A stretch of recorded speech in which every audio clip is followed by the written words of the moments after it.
নমস্কার বন্ধুরা, আমি সুমন। আজ চলে এসেছি আরও একটা জনপ্রিয় খিদে এবং ঘুমের সিরাপ সাইপন নিয়ে। তো জনপ্রিয় এজন্যই বললাম কারণ এই সিরাপটা তোমরা যে কোনো মেডিকেল স্টোরে গিয়ে অ্যাভেলেবেল পাবে, যে কোনো ওষুধের দোকানেই এটা সবসময়ের জন্য অ্যাভেলেবেল থাকে। এবং খিদে এবং ঘুমের সিরাপ বলতেই সবথেকে আমি প্রথমেই বলবো যে সাইপনের কথা, কারণ এই সিরাপটা সবথেকে ভালো কাজ করে এবং সব জায়গাতেই অ্যাভেলেবেল পাওয়া যায়। তো প্রতিবার আমি ওষুধগুলো যখন ভিডিও করি এবং ওষুধগুলো নিয়ে কথা বলি, তখন ওষুধগুলোকে আমি কয়েকটা ভাগে ভাগ করে কথা বলি। এবারও ঠিক তাই, এই সাইপন সিরাপটাকে আমি 4 ভাগে ভাগ করে কথা বলবো। প্রথম প্রশ্ন যে এই সাইপন সিরাপের কম্পোজিশনটা কি। দেখো, কম্পোজিশনটা এমনই একটা জিনিস যে কম্পোজিশনটা কিন্তু সমগ্র উত্তর লুকিয়ে থাকে কম্পোজিশনের মধ্যে, যে কম্পোজিশনে কিন্তু উত্তর দেয় যে সেই সিরাপটার বা সেই ওষুধটার কাজ কি। তাই অবশ্যই যে কোনো ওষুধ যখনই খাবে তার কম্পোজিশন অবশ্যই দেখে খাবে, তাহলে সেই ওষুধের যে কাজ তা তোমাদের কাছে 100% পরিষ্কার হয়ে যাবে। এবং আমাদের দ্বিতীয় প্রশ্ন যে সাইপন সিরাপের ডোজটা কি, অর্থাৎ কত বছর বয়স থেকে শুরু হবে এবং কত বছর বয়স পর্যন্ত চলবে, আর কত এমএল করে এক একটা মানুষের জন্য নির্ধারিত হবে বয়স অনুযায়ী। এবং আমাদের 3 নম্বর যে পয়েন্টটা হচ্ছে সিরাপটা কোন কোন কাজে ব্যবহৃত হয়। আর 4 নম্বর পয়েন্ট সিরাপের সাইড এফেক্ট। তো প্রথম প্রশ্নের যে উত্তর, সেই উত্তরে হচ্ছে যে এই ওষুধটার বা সাইপন সিরাপের কম্পোজিশন। তো প্রথমেই তোমরা এখানে দেখতে পাচ্ছ যে সাইপন সিরাপের কম্পোজিশনে আছে সাইপ্রোহেপটেডাইন HCl, এবং এই সাইপ্রোহেপটেডাইন HCl আছে 2 mg।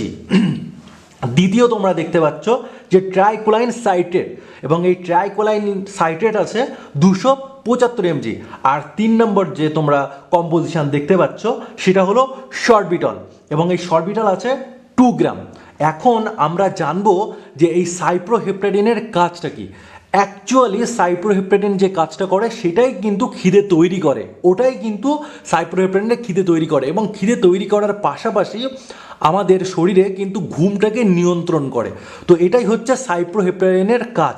এছাড়াও অ্যালার্জি সংক্রান্ত ব্যাপারেও সাইপ্রোহেপটেডিন কাজ করে, কিন্তু যেহেতু এটা মূলত খিদে ঘুমের জন্য ব্যবহৃত হয় তাই সেগুলো আমি আর বলছি না।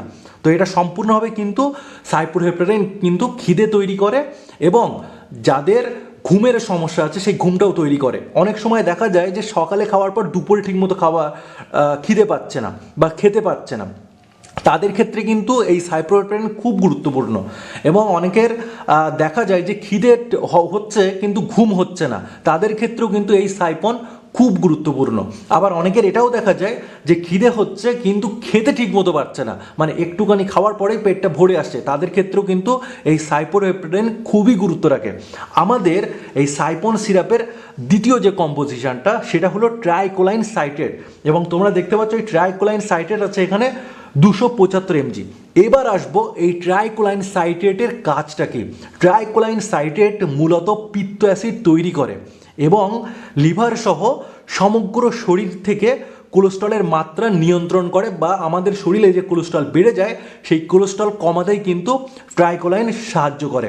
এবং আমরা 3 নম্বর যে কম্পোজিশনটা দেখতে পাবো সাইপন সিরাপে সেটা হলো সরবিটল।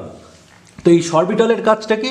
সরবিটল মূলত ব্যবহৃত হয় আমাদের শরীরে বা মানব দেহে সাধারণত কোষ্ঠকাঠিন্যের জন্য, অর্থাৎ যাদের পায়খানা ঠিক মতন ক্লিয়ার হয় না বা পায়খানা ঠিক মতন পায় না, পায়খানা হয় না, এক কথায় কোষ্ঠকাঠিন্যের যাদের সমস্যা, তাদের ক্ষেত্রে কিন্তু এই সরবিটল খুব গুরুত্বপূর্ণ একটা ওষুধ।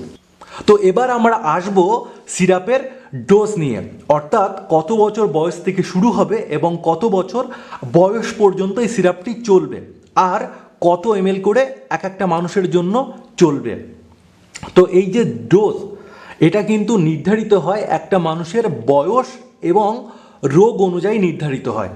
তো স্বাভাবিকভাবেই যেটা ব্যবহৃত হয় 3 বছর বয়স থেকেই কিন্তু এই সিরাপটা চলতে পারে। 3 বছরের আগে যদি কারোর খিদের সমস্যা হয় বা ঘুমের সমস্যা হয়, তাদের ক্ষেত্রে কিন্তু ড্রপ ফর্মে একটা ওষুধ আসে, সেটা হচ্ছে সাইপন ড্রপ নামে পরিচিত, সেটাই কিন্তু চলবে। আর 3 বছর থেকে এই ওষুধটা চলবে, সেখান থেকে ফুল অ্যাডাল্ট পর্যন্ত একটা মানুষ খেতে পারে। তো 3 থেকে যাদের বয়স 10 বছরের মধ্যে, তারা এটা 3 থেকে 7 ml পর্যন্ত খেতে পারে, প্রয়োজনে 2 বার অথবা 1 বার। এবং যাদের বয়স 10 থেকে 15 তারা 5 থেকে 8 ml করে খেতে পারে, প্রয়োজনে দুবার। যাদের বয়স 15 থেকে ফুল অ্যাডাল্ট তারা 8 থেকে 10 ml করে খেতে পারে এবং সেটা 2 mlও খেতে পারে, দুবারও খেতে পারে, অর্থাৎ প্রয়োজন অনুযায়ী তারা 3বারও খেতে পারে। সেটা কিন্তু ডাক্তারের কথা শুনেই খেতে হবে এবং তার শরীরের অবস্থা বুঝেই তবেই কিন্তু খেতে হবে। শরীরের অবস্থা, ওজন বা খিদে কম হওয়া, ঘুম বেশি হচ্ছে ওষুধটা খাওয়ার পর, এই অনুযায়ী তারা ডোজটা কমাতেও পারে বা দিনে দুবারের জায়গায় তারা একবারও খেতে পারে বা 3বারের জায়গায় দুবারও খেতে পারে। এবং ঘুম কম হচ্ছে বা খিদে কম হচ্ছে তার জন্য তারা দুবারের জায়গায় 3বারও খেতে পারে। এমনভাবেই কিন্তু এই সাইপন সিরাপের ডোজ নির্ধারিত হয়।